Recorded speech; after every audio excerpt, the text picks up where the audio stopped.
frontale, c'est pratiquement l'aile d'un A320. Quant au train d'atterrissage, eh ben, on pourrait fabriquer plusieurs rames de métro, surdimensionnées d'ailleurs avec.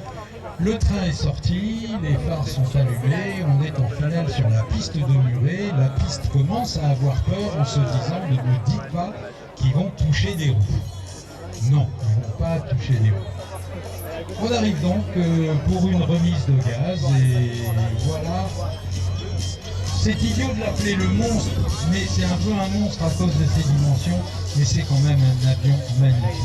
Voici donc le plus grand avion du monde, un pur produit régional, fabriqué à Toulouse avec les compléments d'Airbus et de l'équipage de Christophe. Voici l'A380, le géant qui murmure.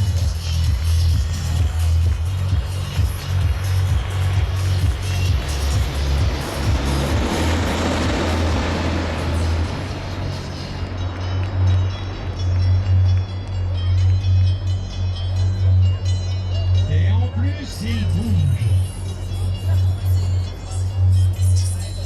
Vous voyez, il est énorme, certes. On a l'impression qu'au début, on se disait cet avion, il va pousser de l'air devant lui. En fait, il ne pousse pas de l'air, il se coule dans l'air. Il est blindé. Regardez la manière dont il évolue. Alors évidemment, on a un peu des fois des sentiments mitigés. On se dit c'est pas possible, il va trop doucement. Il est en lévitation. En réalité, il n'y a qu'à voir la surface de l'aile, la surface de voilure. Évidemment, là, l'avion est peu chargé, il est quasiment, je ne sais pas vide, il est presque. Regardez la surface de voilure et avec la poussée surabondante qu'il y a dans cette configuration, ça donne un avion qui vole comme un papillon, ou presque. Alors on s'est laissé descendre, on réaccélère, on est aux alentours, on n'est pas très vite, hein, on est aux alentours de 350-400 km/h. On va parler en kilomètres pour simplifier. C'est un passage relativement lent, ça va faire de l'ombre, c'est bien, ça fait frais le temps que ça défile.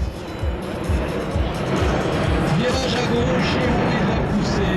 De derrière, on voit bien les becs sortis sur l'avant de la voilure, les becs qui viennent augmenter la courbure de l'aile et donc augmenter sa portance.